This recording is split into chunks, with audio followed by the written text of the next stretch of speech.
So thanks for coming here to New Brunswick. I want to start off by thanking Josh, the owner of Delta's Restaurant, for hosting today's event.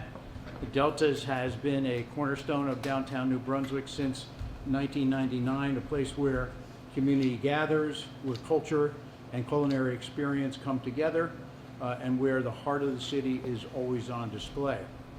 Businesses like Delta show us how important it is to have leaders in Trenton who understand the needs of small businesses. Communities thrive when local businesses thrive.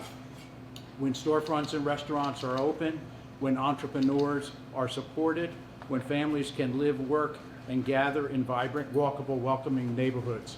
That's when cities and towns grow stronger. That's why I'm excited to welcome two outstanding leaders who will soon guide the great state of New Jersey. Governor-Elect Sherill and Lieutenant Governor Dale Caldwell.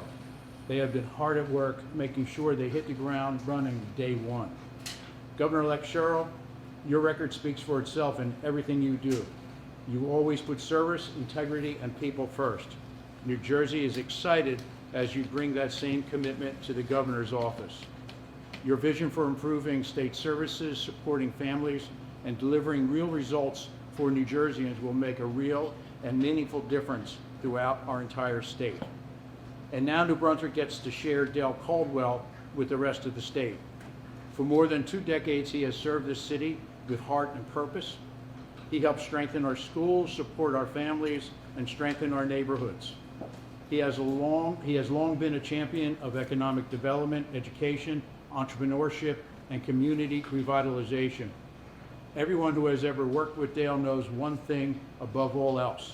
Like Governor-Elect Sherill, he leads by serving people.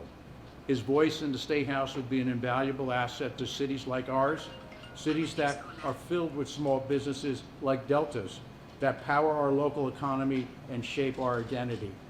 Governor-Elect Sherill, Lieutenant Governor Caldwell, thank you for your commitment to New Jersey and to the people you serve. Now please welcome Governor-Elect Sherill.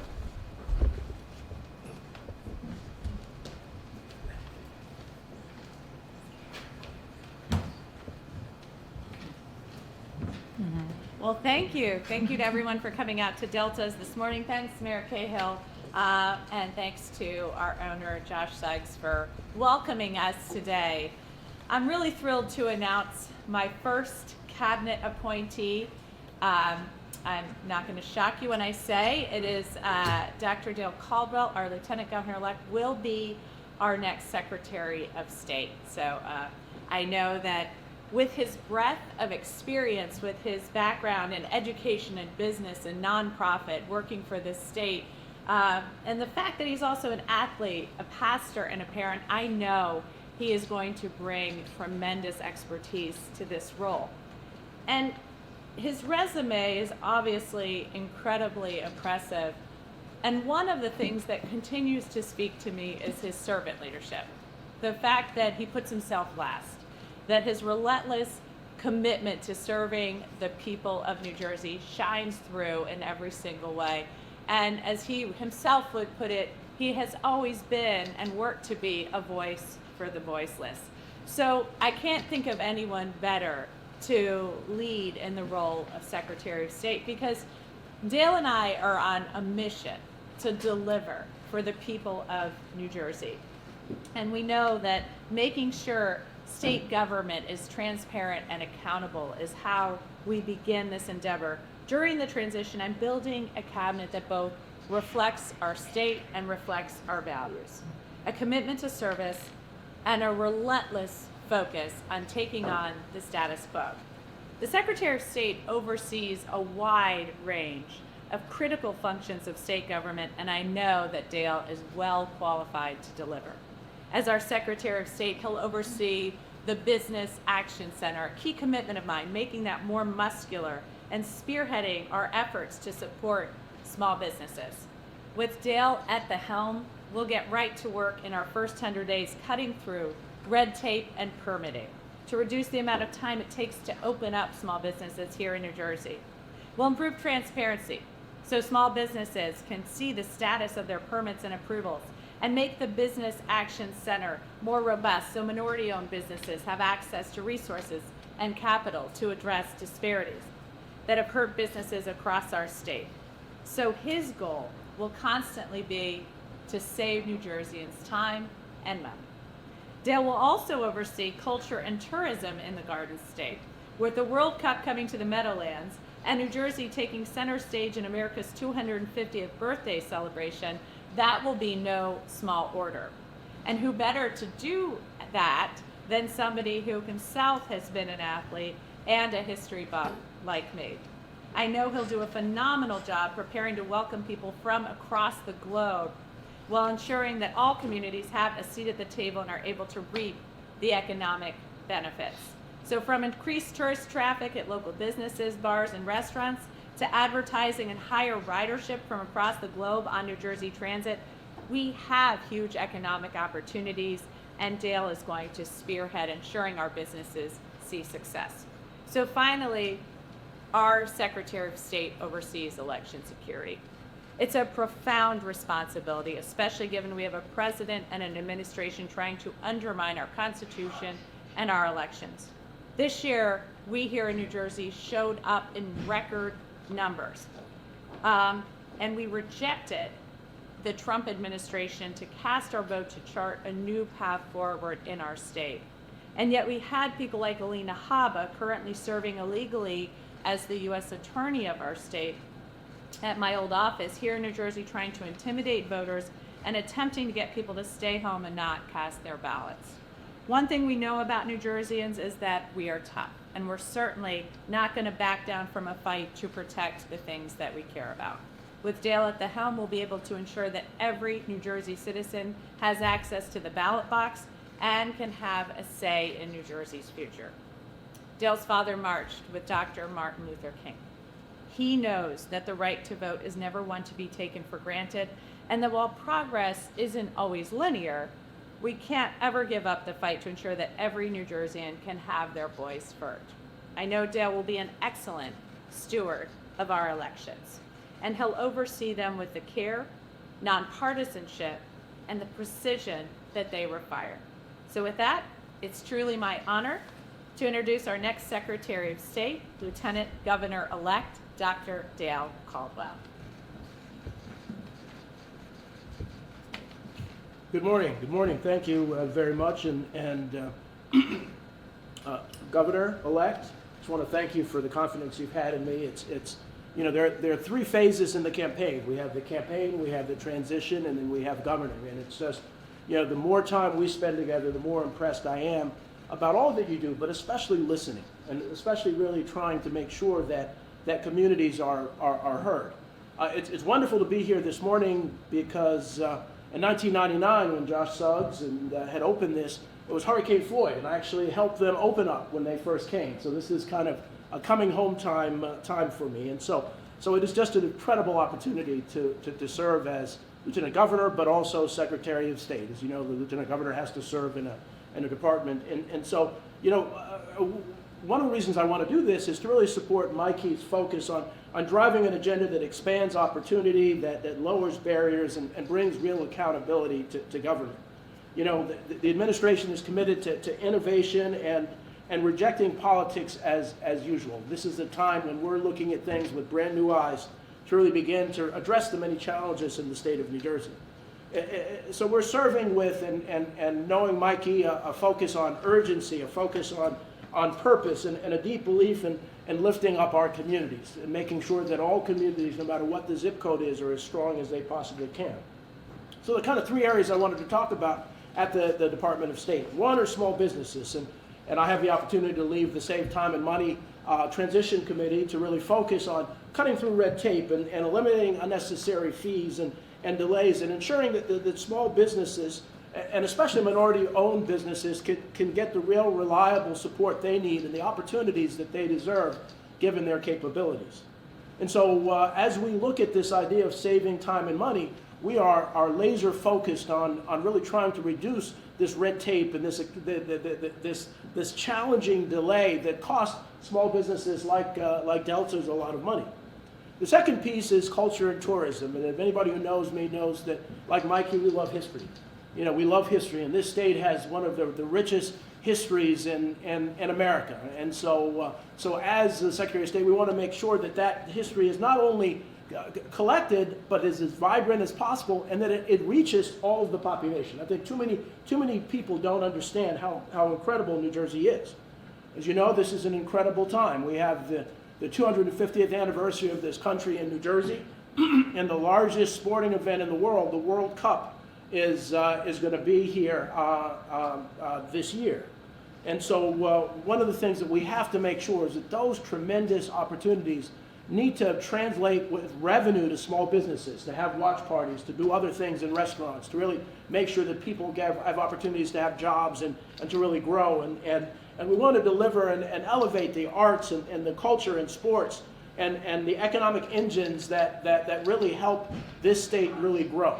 And one of the reasons I'm really particularly interested is, you know, I was on the board of the United States Tennis Association. A lot of people don't understand that the U.S. Open is the largest annual occurring sporting event in the world, with more than 800,000 people coming.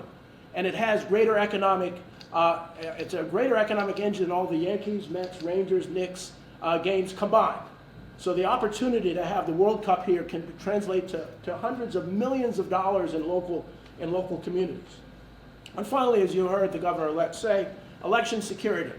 You know, this is a time when we have an assault from an administration on trying to do everything they can, and so often unconstitutionally, to really interrupt our election process. And as you heard my dad, you know, and marched arm in arm with Dr. King to really focus on voting rights, to make sure that everybody, no matter who you are, has the opportunity to vote and is not distracted or delayed or scared into not voting. And so we want to make sure that every ballot and every voter and can vote in every election that they want to vote in, and to make sure that, as the Governor-elect has said, safety is our #1 priority in all communities, and to be safe when you're voting, to be safe when you're living, and to be safe when you're enjoying the many benefits of New Jersey. And there's a whole bunch more with the Secretary of the Department of State. But I'm just so excited to get to work. I'm so excited to working with great people like my good friend Mayor Cahill, who originally appointed me to the board of 28 years ago. And so, you know, the experience that I have working with local communities really will serve well in this new position. So with that, Mikey and I will take some questions. Sounds good. Any other press Q&A? Yeah, go ahead. No, I'm okay at the moment. It's okay. Yeah. I mean, generally on election security and transparency, accessibility, I mean, what are you hoping, like, what exactly does that mean? Like, what are you looking to get done in terms of making them more transparent? What does that mean exactly? Well, I think we saw some real problems as we were having challenges in certain areas of the state from the administration. So making sure the Secretary of State can respond quickly and put out information on all we've done to ensure elections are transparent and safe. We have new voting machines, we have paper trails, we have now we have set forth rules, I think, making sure we can get the vote counted as quickly and efficiently and transparently as possible is important. Ensuring too, when we are hearing from, you know, different contested ballots, understanding quickly what went on and how we can get them before a judge to determine those ballots so that everyone knows that their vote is being taken seriously and we're doing it in a transparent and nonpartisan way so we can develop confidence. We also want to make sure that, you know, there had been reports of different federal law enforcement agencies at polling places to try to dissuade people from voting.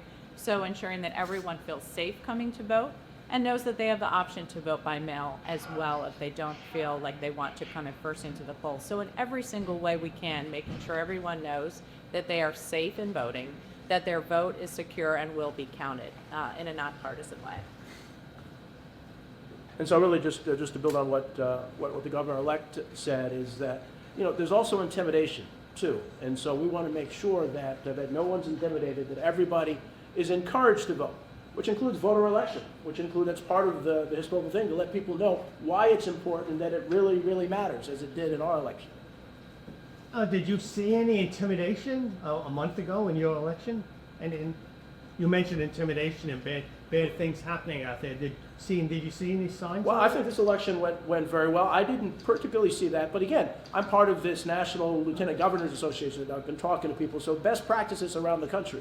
We want to make sure we're as prepared as possible for any consequences out there. And so I think this election was as smooth as it's been in many, many years. I personally didn't see it. We had some reports coming in. I wasn't at the polls where they took place, but we quickly Just at the reported same that back county, or- to the state, and they went and investigated. I think they felt confident they were to keep people at a standoff position so people felt safe coming to the polls. But it's both actual intimidation on the ground, and then it's pushing out misinformation and messaging against having people come into the polls and what might happen to them. So that's all on the table right now. Governor-elect, of course, you get to choose which role to appoint the lieutenant governor to. In this case, you chose Secretary of State. Is that the role that you kind of had in mind for Dr. Caldwell all along? And Lieutenant Governor-elect, is this the role that you would have wanted?